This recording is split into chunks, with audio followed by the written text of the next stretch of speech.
এই খুতবায় সর্বপ্রথম আমি আপনাদের সাথে একটি শব্দের অর্থ শেয়ার করতে চাই, যা সাধারণ অনুবাদ করা হয় দুর্ঘটনা বা বিপদ। এর জন্য কোরআনের শব্দ হলো মুসিবা। আপনারা যারা ভারতের উপমহাদেশের, অনেকেই হয়তো মুসিবত শব্দটি ব্যবহার করে থাকেন।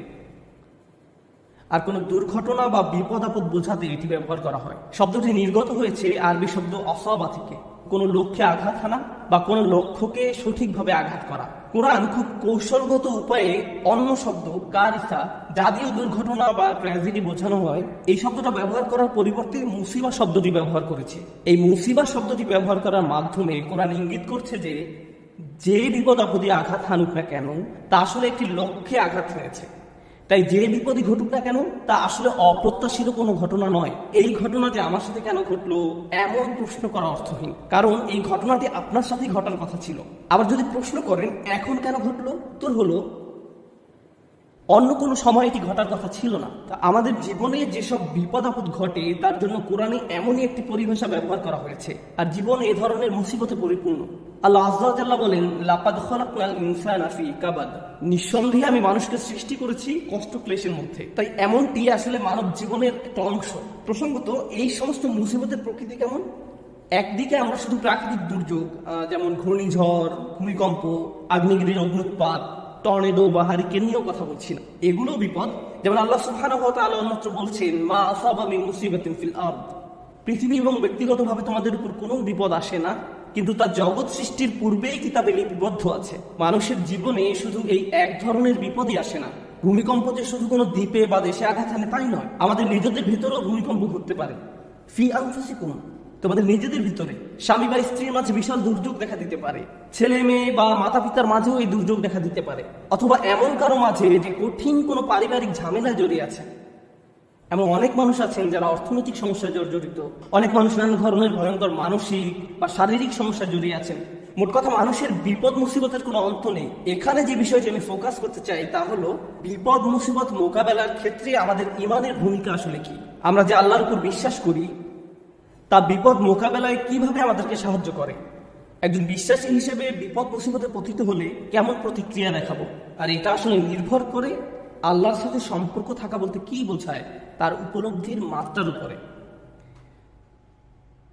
প্রথমে আমি যে বিষয়টা শেয়ার করতে চাই তা হলো দুই ধরনের খারাপ পরিস্থিতির পার্থক্য নিরূপণের ক্ষেত্রে কোরআন খুবই প্রজ্ঞার পরিচয় দিয়েছে। এক ধরনের খারাপ পরিস্থিতি যেটা দেখতে খারাপ মনে হয়, যা কিনা সম্পূর্ণরূপে আপনার নিয়ন্ত্রণের বাইরে। এমন পরিস্থিতিতে আপনার কিছুই করার থাকে না। যেমন আপনি বন্যায় আক্রান্ত হয়ে পড়েছেন, আর এই বন্যা আপনি ঘটাননি, আপনি জাস্ট ওই এলাকায় বসবাস করেন, এটা এড়ানোর কোনো সুযোগ হয়নি। অথবা আপনি সেখানে বেড়াতে গেছেন আর বন্যায় আটকা পড়েছেন, আপনি জানতেন না যে এমন কিছু ঘটবে, এই সম্পর্কে কোনো রিপোর্ট ছিল না। তাই এই বিপদে আপনি নিজের কারণে পড়েননি, এটা সম্পূর্ণ আল্লাহর পরিকল্পনা। এখানে আপনার করার কিছুই নেই, আর আপনি এর থেকে কোনোভাবে বেরো হতে পারতেন না। এখন এটা এমন কারো বিপদে পড়ার থেকে সম্পূর্ণ ভিন্ন, যেখানে পত্রিকায় পড়েছে যে ঘূর্ণিঝড় আসছে, দয়া করে শহর ছেড়ে অন্যত্র আশ্রয় নিন, সুনামি হতে পারে। তখন সে বলল সমুদ্র সৈকত দেখার এটাই সেরা সময়, এবং সে সমুদ্র সৈকতের দিকে চলে গেল। তারপর তার খারাপ কিছু হলো। এখন সে এমনটা বললে হবে না যে এটা আল্লাহর কদর, আল্লাহর ইচ্ছার কারণেই আমি এই বিপদে পড়লাম। না, আপনি এমনটা বলতে পারেন না। আর আল্লাহ এই ব্যাপারে খুবই পরিষ্কার। তিনি সুবহানাহু ওয়া তাআলা বলছেন, ওয়ামা আসাবাকুম মিন মুসিবাতিন ফাবিমা কাসাবাত আইদিকুম, তোমাদের উপর যেসব বিপদ আপদ পতিত হয় তা তোমাদের কর্মেরই ফল, তুমি নিজের উপর এটা আরোপ করেছো। এখন শুধুমাত্র এভাবে চিন্তা করাটাও সমস্যাজনক, কারণ যদি আপনি সিঁড়ি থেকে নামার সময় পিছলে পড়ে যান, তখন ভাবতে শুরু করেন আমি নিশ্চয়ই কোনো পাপ করেছি, তাই আল্লাহ আমাকে সিঁড়ি থেকে পড়ে যেতে দিয়েছেন। এটা আল্লাহর নিকট থেকে কোনো একটা সংকেত। আমি নিশ্চয়ই কোনো খারাপ কাজ করেছি, তাই আমার পা ভাঙার মাধ্যমে আল্লাহ আমাকে শিক্ষা দিয়েছেন। আপনি নিজের মতো করে ঘটে যাওয়া ঘটনাগুলোকে বিশ্লেষণ করতে থাকেন। আপনি অদৃশ্য কার্যকরণ, কজ অ্যান্ড ইফেক্ট নিয়ে ভাবতে শুরু করেন, আর এই ধরনের চিন্তা চরম পর্যায়ে চলে যেতে পারে। তো এইখানে আমি যে বিষয়টিতে জোর দিতে চাই তা হলো আল্লাহর উপর বিশ্বাসীরা দুই ধরনের এক্সট্রিম পর্যায়ে চলে যেতে পারেন। একটি এক্সট্রিম পর্যায়ে হলো সবকিছু আল্লাহর ইচ্ছায় ঘটছে, আমার এখানে করার কিছুই নেই, যাই ঘটুক না কেন আপনি আমাকে দোষ দিতে পারেন না, এটা আল্লাহর কদর। মা আসাবাকুম মিন মুসিবাতিন ফাবিইযনিল্লাহ, আল্লাহর নির্দেশ ব্যতিরেকে কোনো বিপদ আসে না। তিনি সূরা তাগাবুনে এই কথা বলেই দিয়েছেন, তিনি সরাসরি এই কথা বলেছেন। এটা আল্লাহর অনুমতিতেই ঘটে, আল্লাহর পরিকল্পনা এমনই ছিল। এখানে আমার করার কি আছে? এখন কোন ছাত্র যদি কোনো পড়ালেখা না করে, স্কুলের কোনো অ্যাসাইনমেন্ট জমা না দেয়, তারপর পরীক্ষা ফেল করে এবং তার ফলে তাকে স্কুল থেকে বহিষ্কৃত হতে হয়, আর যদি সে জবাবে বলে এটা আল্লাহর কদর, আমার কি করার আছে? আর দ্বিতীয় এক্সট্রিম পর্যায়টি হলো, এমন অনেক বিশ্বাসী আছেন যারা সবকিছুর জন্য নিজেকে দোষ দেন। আল্লাহ আমাকে এত সব বিপদে ফেলেছেন কারণ আমি খুবই খারাপ একজন মানুষ। বিষয়টা নিজ থেকে না ঘটলেও অনেক সময় আশপাশের অজ্ঞ মানুষরা, এমনকি পরিবার থেকেও হতে পারে, তারা এসে আপনাকে বলে, জানো কেন এটা ঘটলো? কারণ তুমি একজন খারাপ কন্যা। কেন এটা ঘটেছে জানো? কারণ তুমি একজন খারাপ পুত্র। কেন এটা ঘটলো? কারণ তুমি তোমার শ্বশুরবাড়ির লোকজনের সাথে ভালো আচরণ করো না। না, ট্রাক আমাকে আঘাত করেছে কারণ ট্রাক ড্রাইভার ট্রাফিক সিগন্যাল মানেনি। আমি আমার স্ত্রী বা অন্য কারোর সাথে ঝগড়া করার কারণে এমনটি ঘটেনি। এভাবে অন্য মানুষরা এসে আপনাকে বলবে, অমুক অমুক কারণে আল্লাহ তোমাকে বিপদে ফেলেছেন, অমুক কারণে আল্লাহ তোমাকে বিপদে ফেলেছেন। মনে হয় যেন অদৃশ্য জগৎ থেকে তারা কোনো ইমেইল পেয়েছে যে অমুক অমুক কারণে এমনটি ঘটেছে, কজ অ্যান্ড ইফেক্ট। তো এইরকমের দুই ধরনের এক্সট্রিম চিন্তা পদ্ধতি আছে। এখন কোরআন কি করে? কোরআন সবকিছুর মতো এখানেও ভারসাম্য দান করে। প্রসঙ্গত, এই ভারসাম্যপূর্ণ উপলব্ধি যদি আপনার না থাকে, জীবনের অনেক কিছুই তাহলে মেলাতে পারবেন না। কোরআনের এই কথায়, আলা বিযিকরিল্লাহি তাতমাইন্নুল কুলুব, আল্লাহর জিকির দ্বারা অন্তরসমূহ শান্তি লাভ করে, এটা অন্য একটা অর্থ দান করে। প্রকৃতপক্ষে আল্লাহর চূড়ান্ত জিকির তথা জিকরুল্লাহ হলো আল্লাহর কিতাব। আর আল্লাহর কিতাব, তাই আমি যুক্তি দেখাবো, আপনি যদি জীবনের সমস্যাগুলোকে কোরআনের আলোকে বুঝতে ব্যর্থ হন, তাহলে সুবহানাল্লাহ, আলহামদুলিল্লাহ জিকির করা সত্ত্বেও আপনার অন্তরে প্রশান্তি পাবেন না। আপনি যদি আন্তরিক হন, ইনশাআল্লাহ প্রশান্তি পাবেন। কিন্তু এখানে উদ্দেশ্য হলো এই ব্যাপারটা সঠিকভাবে উপলব্ধি করা যে আল্লাহ কিভাবে আমাদের সাথে আচরণ করেন। তাই আমি এই সম্পর্কে আপনাদের সাথে কিছু কথা শেয়ার করতে চাই। এখন নিজেকে দোষ দেওয়ার ক্ষেত্রে কোন জায়গায় আমরা দাগ টানবো, কিভাবে বুঝবো যে এটা আল্লাহর পক্ষ থেকে আর এটা আমার দোষ? এই দাগটা আপনি কোথায় টানবেন? বস্তুগত জগতে এটা বোঝা খুবই সহজ। বস্তুগত জগৎ বলতে আমি কি বোঝাচ্ছি, যেমন আমার গাড়িতে যদি আমি গ্যাসোলিন দেওয়ার পরিবর্তে পানি দিই, তারপর এটা না চলে, তখন পরিষ্কারভাবে আমি বলতে পারি না যে এটা আল্লাহর পরিকল্পনা। অথবা আপনি যদি সবসময় জাঙ্ক ফুড খেতে থাকেন, মিষ্টি জাতীয় খাবার সবসময় খেতে থাকেন, তারপর 45 বছর বয়সে ডায়াবেটিসে আক্রান্ত হন, তখন আপনি বলতে পারেন না, ইয়া আল্লাহ, আমি কি বিপদে পড়ে গেলাম, এটা আল্লাহর পক্ষ থেকে পরীক্ষা। না, এটা আপনার মন্দ খাদ্যাভ্যাসের পরীক্ষা। আপনি শশা না খেয়ে সুইস রোল খেতেন, বা এরকম যাই খেতেন না কেন, আপনি জাঙ্ক ফুড খেতেন, তাই এমনটা ঘটেছে। সুতরাং বস্তুগত জগতে কমন সেন্স দিয়ে সবাই কারণ এবং ফলাফল বুঝতে পারে। নৈতিক জগতে আপনি সালাত মিস করলেন কারণ দেরিতে ঘুম থেকে জেগেছেন, ফজর নামাজ পড়তে পারেননি, এখন দেরিতে পড়েছেন। একই দিনে আপনার একটা চাকরির ইন্টারভিউ ছিল, ইন্টারভিউ ভালো হয়নি, তখন আপনি ভাবতে থাকলেন এমনটি ঘটেছে কারণ আমি সালাত মিস করেছি। এখন এর উত্তর হলো, সালাত মিস করার কারণে এমনটি হতে পারে, আবার নাও হতে পারে। নিশ্চিত করে জানার কোনো উপায় নেই। আপনি বা অন্য কারো পক্ষে এর আসল কারণ জানা কখনোই সম্ভব না। কিন্তু যে জিনিসটি আপনাকে সাহায্য করবে তা হলো, আল্লাহ বলছেন, আমি আমার বান্দার নিকট তেমন যেমনটি সে আমার সম্পর্কে ধারণা করে। আপনি যদি ধারণা করেন নামাজ মিস করার কারণে আল্লাহ আপনার উপর প্রতিশোধ নিয়েছেন, তাহলে আপনার নিকট আল্লাহ তেমনই। কিন্তু আপনি যদি এভাবে চিন্তা করেন যে আমি আমার যথাসাধ্য চেষ্টা করেছি, ইন্টারভিউতে ভালো উত্তর দিয়েছি, এটা সম্ভবত আমার জন্য ভালো চাকরি নয়, যদি ভালো চাকরি হতো তাহলে আল্লাহ আমার জন্য এর ব্যবস্থা করে দিতেন। এখন আপনার যদি এই দৃষ্টিভঙ্গি থাকে, তাহলে আপনার সকল ভুল ত্রুটি সত্ত্বেও আল্লাহ আপনার নিকট তেমনই। আমাদের দায়িত্ব হলো, যখন আমরা ভুল করি তখন ইস্তেগফার করা। আল্লাহর প্রতিশোধের জন্য অপেক্ষা করা আমাদের কাজ নয়।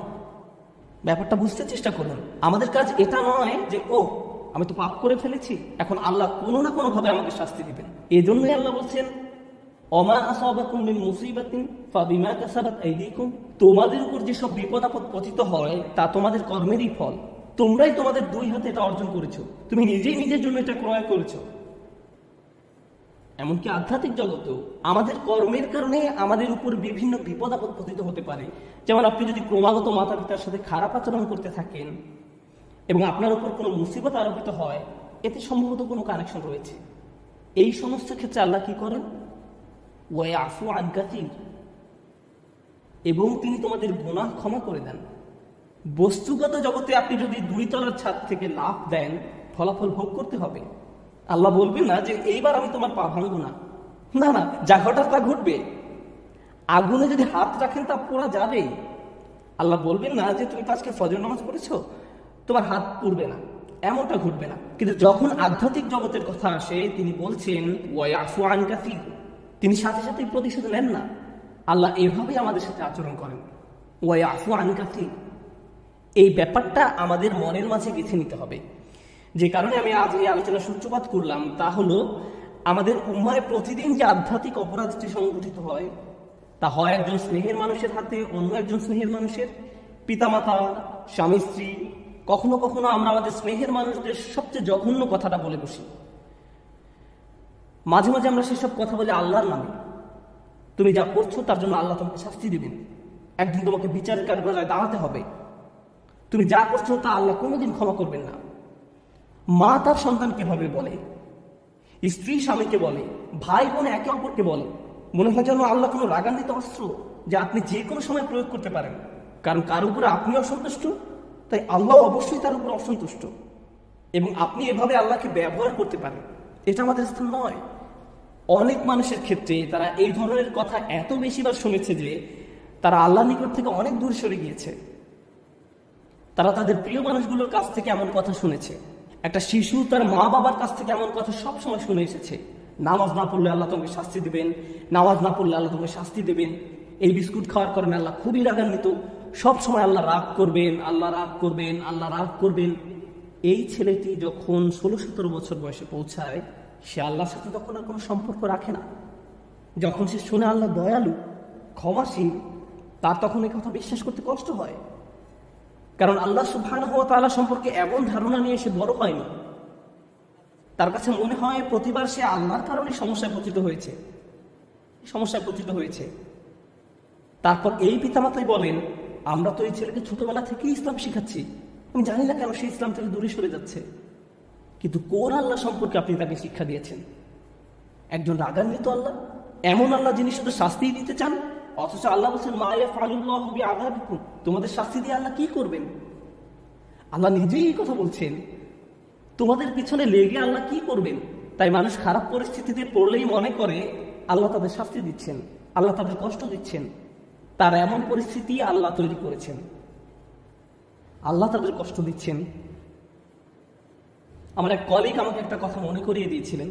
মালয়েশিয়া আসার সময় কোত্থেকে হঠাৎ করে, এমনটা আগে কখনো হয়নি, আমার টনসিলে ব্যাকটেরিয়ার আক্রমণ ঘটে। এটা এমনভাবে ফুলে গিয়েছিল যে আমার গলার অর্ধেকটা ব্লক হয়ে গিয়েছিল। আমার কাছে মনে হয়েছিল একটি নাকের ছিদ্র বন্ধ হয়ে আমি যেন ডুবে যাচ্ছি। আমি তখন আবুধাবি থেকে এখানে আসার মাঝপথে বিমানে ছিলাম। বিমান থেকে নেমে দ্রুত একটা ক্লিনিকে গেলাম। তারা বলল, তোমাকে অমুক ভারী চিকিৎসা নিতে হবে। এখানে আসার পর আমাকে অপারেশন করার পরামর্শ দেওয়া হলো। ভাবছিলাম তো কি হচ্ছে এসব। ডাক্তার বললো, এমন ঘটনা একেবারেই ঘটে না। ব্যাপারটা আসলে অদ্ভুত। আমার 30 বছরের ক্যারিয়ারে শুধু আরো একবার এমন ঘটনা দেখেছি। তো আমি হাসপাতালের বেডে শুয়ে আছি আর অপারেশনের জন্য অপেক্ষা করছি। তখন আমার এক কলিগ আমাকে মনে করিয়ে দিল যে এই মুহূর্তে তোমার জন্য এটাই শ্রেষ্ঠ জায়গা। এই মুহূর্তে হাসপাতালের এই বিছানায় তোমার জন্য সর্বোত্তম জায়গা। এটাই তোমার জন্য আল্লাহর পরিকল্পনা। আমি ভাবতে লাগলাম, আমাকে অমুক অমুক প্রোগ্রাম বাতিল করতে হবে, অমুক অমুক জায়গায় যেতে পারবো না, পরিস্থিতি কিভাবে মোকাবেলা করব, অমুক ক্যালেন্ডার, অমুক মিটিংয়ের কি হবে। এত দূর থেকে আসলাম প্রোগ্রামগুলো করার জন্য। তারপর হঠাৎ করে আমার কলিগের এই কথা আমার সব কিছু শান্ত করে দিল। হ্যাঁ, এখানেই আমার থাকার কথা, এর চেয়ে ভালো কোনো জায়গা হতে পারে না। কারণ হাসপাতালে আসার পরিকল্পনাটি তো আমার নয়, এটা আল্লাহ আজ্জা জাল্লাহর পরিকল্পনা। আমাদের আল্লাহর এমন কাছাকাছি থাকতে হবে যে আল্লাহ যখনই আমাদের জন্য যে পরিকল্পনাই করেন না কেন, আমাদের প্রতি তার ভালোবাসার কারণেই এমনটি করেন। আল্লাহ আজ্জা জাল্লাহ তার বান্দাদের ভালোবাসেন, তিনি তাদের জন্য সবচেয়ে ভালোটাই পছন্দ করেন। আমরা আমাদের নিজেদের যতটা ভালোবাসতে পারি, আল্লাহ আমাদের তার চেয়েও বেশি ভালোবাসেন। আমরা নিজেদের যতটা যত্ন নিতে পারবো, আল্লাহ তার চেয়েও বেশি যত্ন নিয়ে থাকেন। আমরা যখন এই বিষয়টা ভুলে যাই, তখন হেদায়েত হারিয়ে যায়। একই বিষয়ে সূরা তাগাবুনে আল্লাহ বলছেন, অমাইয়ুমিন বিল্লাহি ইয়াহদি কলবাহু, আল্লাহর নির্দেশ ব্যতিরেকে কোনো বিপদ আসে না, এবং যে আল্লাহর প্রতি বিশ্বাস করে সেই বিপদের সময়, কারণ আপনি তো এমনিতেই আল্লাহকে বিশ্বাস করেন, যখন মুসিবতে পড়েন কেবল তখনই প্রশ্ন করতে শুরু করেন, আল্লাহ কেন আমার সাথে এমনটি করছেন? ঠিক সেই সময়ের জন্য আল্লাহ ওয়া ইউমিন বিল্লাহ এই বাক্যটা ব্যবহার করেছেন। যে কেউ সত্যিকার অর্থে আল্লাহকে বিশ্বাস করে, হ্যাঁ, আপনি সব সময় বলেন আল্লাহ রহমান, আপনি কি আসলে অনুভব করেন আল্লাহ রহমান? না, এই মুহূর্তে তিনি সম্ভবত জুলতি কম, এই মুহূর্তে তিনি সম্ভবত সেই সত্তা যিনি প্রতিশোধ নিয়ে থাকেন। এখন সম্ভবত তিনি আল জব্বার আর রহমান নন। লক্ষ্য করেছেন, যখন বিপদে পড়েন তখন আর রহমানের উপর আপনার ঈমান হারিয়ে যায়। আল্লাহ বলছেন, সেই সময় তুমি যদি আর রহমানের উপর ঈমান রাখতে পারো, তিনি নিজেকে তোমার নিকট আর রহমান হিসেবে উপস্থাপন করেছেন, সেই মুহূর্তে তুমি যদি তা করতে পারো, তাহলে আল্লাহ তোমাকে কি উপহার দিবেন? এটাই আমার খুববার উপসংহার, যে আল্লাহ আমাদের কি উপহার দিবেন। আমি স্বাস্থ্য চাই, অসুস্থতা থেকে সুস্থ হতে চাই, আমি চাকরি চাই, আমি টাকা চাই, আমি উত্তম পারিবারিক অবস্থা চাই, আমি বর্তমান অবস্থা এড়াতে চাই, আমি চাই অন্য মানুষ যেন আমাকে কোনো কষ্ট না দেয়, আমি চাই মানুষ যেন আমাকে নিয়ে কথা না বলে, যেটাই হোক না কেন কিছু একটা আপনাকে খুব বিরক্ত করছে। আপনি ভাবছেন, ইস, যদি এই সমস্যাটা পার করতে পারতাম, জীবন মনে হয় প্রশান্তিতে পরিপূর্ণ হয়ে যেত। আমাদের সবারই জীবনে কোনো না কোনো সমস্যা রয়েছে যা আমাদের শান্তিতে ঘুমাতে দেয় না। আর আমরা ভাবতে থাকি, ওহ ভাই, যদি এই সমস্যাটা চলে যেত অনেক ভালো থাকতাম। কিন্তু জানেন কি হয়? যদি এই সমস্যাটা চলে যায়, পরবর্তীতে আরেকটা এসে হাজির হয়। আর যখন নতুন সমস্যা এসে দেখা দেয়, আপনি ভাবেন পূর্বের সমস্যাটা আরো সহজ ছিল। এটা তো অনেক বড় সমস্যা। আপনি যদি আল্লাহর উপর ভরসা রাখতে পারেন, আল্লাহ আপনাকে কি দিবেন? তিনি আপনার সমস্যা শেষ করে দেন না। এই পৃথিবীর জীবনে আপনি কখনো সমস্যা ছাড়া থাকতে পারবেন না। যদি সমস্যা চলে যেত, তাহলে ইয়াকুব আলাইহিস সালামের জন্য আমাদের তুলনায় অনেক আগেই সেটা দূর হয়ে যেত। যদি ঈমান থাকার মানে হয় আপনার কোনো সমস্যা থাকবে না, তাহলে মরিয়ম আলাইহিস সালামের কোনো সমস্যা থাকা উচিত ছিল না। রাসূল সাল্লাল্লাহু আলাইহি সাল্লামেরও কোনো সমস্যা থাকার কথা ছিল না। আল্লাহর কাছাকাছি মানুষদের জীবনী পড়লে আপনি দেখবেন তাদের জীবন ছিল সমস্যায় পরিপূর্ণ, বড় বড় সমস্যা। আর আপনি শুধু এই সমস্যাগুলোর কথাই পড়ছেন। আপনি পড়ছেন তারা কিভাবে একটা সমস্যা থেকে আরেকটা সমস্যা জীবন অতিবাহিত করে গেছেন। আল্লাহর একজন মহান রাসূল ছিলেন ইউসুফ আলাইহিস সালাম। তার জীবনের দিকে তাকালে দেখবেন ছোটবেলা থেকেই তিনি সমস্যায় আক্রান্ত ছিলেন। তাহলে আমি এই প্রশ্নটি বারবার করছি, আল্লাহ তাহলে আপনাকে কি দিচ্ছেন? আপনার জীবনের অতি ভয়াবহ সমস্যার সময় যখন আল্লাহর উপর পূর্ণ বিশ্বাস রাখেন, এর বিনিময়ে আল্লাহর কাছ থেকে কি পাবেন? যখন মানুষ আপনাকে বলতে থাকে আল্লাহ তোমাকে অপছন্দ করেন, তাই তোমার জীবনে এসব ঘটছে, বিপরীতে আপনিও ভাবতে শুরু করে দেন আল্লাহ মনে আমাকে শাস্তি দিচ্ছেন, তাই আমার জীবনে এসব বিপদ আপদ ঘটছে। সেই মুহূর্তে যদি আপনি আল্লাহর সম্পর্কে সুধারণা পোষণ করতে পারেন, আল্লাহর প্রতি ভালোবাসা, নির্ভরতা এবং বন্ধন বজায় রাখতে পারেন, যে না, আল্লাহ আপনাকে কখনো ছেড়ে যাবেন না, এর বিনিময়ে তিনি আপনাকে কি দিবেন? তিনি সেই লোকের হৃদয়কে পথ দেখান। আমি আপনাদের গ্যারান্টি দিচ্ছি, যদি আপনার সমস্যা চলে যায়, যদি সেই সমস্যাটা অর্থ সংক্রান্ত হয়ে থাকে, এরপর অর্থ আসতে থাকে, যদি এটা পারিবারিক সমস্যা হয়ে থাকে এবং সমস্যাটা দূর হয়ে যায়, এই দুনিয়ার কোনো অর্জনই সেই একটা গিফটের তুলনায় কোনো মূল্য বহন করে না। আর সেই একটি গিফট হলো ইয়াহদি কলবাহু, তিনি সে লোকের হৃদয়কে পথ দেখান। আপনার অন্তরে প্রশান্তি থাকবে, জীবনে যাই ঘটুক না কেন আপনার মুখে তখনও হাসি থাকবে। তখন মানুষ আপনার দিকে তাকিয়ে বলবে, আরে তুমি হাসছো কেন? তুমি কিভাবে ঠিক আছো? দেখো না তোমার কি অবস্থা হয়েছে। আপনি তখন বলবেন, হ্যাঁ, সব ঠিক আছে। যদি আপনি এই আচরণ রপ্ত করতে পারেন, এমন অনেক মানুষ রয়েছে যাদের টাকার কোনো অভাব নেই, তারপরেও তারা ঘুমাতে পারে না। আপনার কল্পনায় যেসব কিছু মানুষের জন্য সুখ নিয়ে আসার কথা, তার সবই তাদের আছে, কিন্তু তবু তাদের মানসিক শান্তি নেই, তাদের নেই সেটা। তারা নিজেদের উপর খুশি নয়, বিভিন্ন রকম ড্রাগ এবং মদ পান করে, বাস্তব দুনিয়া থেকে নিজেদের সরিয়ে রাখে। তারা বাস্তবতার মুখোমুখি হতে পারে না। অন্য মানুষরা তাদের ভিডিও দেখে বলে, ওয়াও, তাদের বাচ্চাদের দোলনাটা কি সুন্দর, তাদের গাড়িটাও কি চমৎকার, আমরাও এগুলো চাই। ইয়া লাইতা লানা মিসলা মা উতিয়া কারুন, ইস, কারুনের যা আছে আমার যদি তা থাকতো। বসের মতো জীবন। পক্ষান্তরে আপনি যদি আল্লাহর দিকে ফিরেন, তাহলে তিনি আপনাকে এমন কিছু দান করবেন যা কোনো টাকার অঙ্কে কেনা সম্ভব নয়, খ্যাতি বা জনপ্রিয়তা যা আপনাকে দিতে পারবে না। আর তা হলো ইয়াহদি কলবাহু, তিনি আপনার হৃদয়কে পথ দেখাবেন। এটাই ইমানের সর্বশ্রেষ্ঠ পুরস্কার, এটাই হলো বিপদে পড়ার সর্বশ্রেষ্ঠ পুরস্কার। এখন আলোচনার উপসংহারে এসে বলতে চাই, মানুষ অনেক সময় বিভিন্ন সমস্যা আটকে পড়ে। আপনি আটকে পড়েছেন, আমি আটকে পড়েছি। কখনো কখনো আমরা এখান থেকে মুক্তির কোনো উপায় দেখি না। ওই পরিস্থিতিগুলো হলো আমাদের আল্লাহর পক্ষ থেকে সর্বশ্রেষ্ঠ উপহার দেওয়ার একটা উপায়। ওই পরিস্থিতিগুলোতেই তিনি আমাদের অন্তরগুলোকে পথ প্রদর্শন করেন। আমরা যদি কেবল সেই পরিস্থিতিগুলো ব্যবহার করে আল্লাহকে পেতে পারি, আল্লাহর সাথে কথা বলতে পারি, এর জন্য আপনাকে আরবি জানতে হবে না, এর জন্য আপনাকে অনেক বেশি কোরআনও জানতে হবে না। জাস্ট আল্লাহর দিকে প্রত্যাবর্তন করুন আর বলুন, ইয়া আল্লাহ, আপনি তো সর্বশ্রেষ্ঠ পরিকল্পনাকারী। ইয়া আল্লাহ, আপনার মতো কেউ আমাকে ভালোবাসে না, কেউ আমার প্রতি আপনার মতো যত্নবান নয়। এটা কখনোই সম্ভব নয় যে আপনি আন্তরিকতার সাথে আল্লাহর নিকট হেদায়েত কামনা করবেন আর তিনি আপনাকে ফিরিয়ে দেবেন। আপনি যদি আল্লাহর কাছে একটা গাড়ি চান, তিনি হয়তো আপনাকে তা নাও দিতে পারেন। একটা বাড়ি চান, তিনি হয়তো আপনাকে তা নাও দিতে পারেন। আপনি যদি তার নিকট আপনার রোগ ভালো করে দেওয়ার জন্য দোয়া করেন, হয়তো তিনি ভালো করবেন অথবা ভালো করবেন না। কিন্তু একটি বিষয়ে নিশ্চিত তিনি আপনাকে দিবেন, যদি আপনি আন্তরিকতার সাথে প্রার্থনা করেন, আর তা হলো হেদায়েত।